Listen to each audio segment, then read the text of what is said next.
Tapos, loaf type din. Ganun din yung taas mo. Pwede mo akyatin.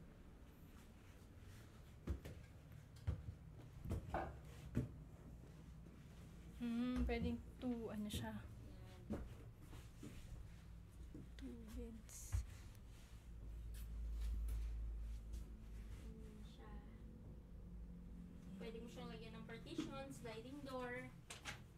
Parang Japanese style. Oo. Actually, baka magustuhan kasi Japanese yung ano eh. Marami namang foreigner dito, ma'am. Oo. Tapos yung aircon natin, sa ganitong unit, isa lang. So, kung gusto mo yung lamig dito sa baba, eto lang siya. Kung gusto mo naman sa taas, itakpan mo ng ganyan, yung aircon niya nandun sa mga ano? vent na yan. Lalabas. Hindi pwedeng lahat. Ganun po. Or lalakasan na, or... Lalakasan or palitan niya Or ng 2 papalitan niya. horsepower or ano. I see. Tapos, washing area. Ito yung washing machine, yung parang may butas na siya dyan para sa hose niya talaga. Oo po. So, kumbaga yung tubig, diretso na doon. Oo, dito sa... Banyo.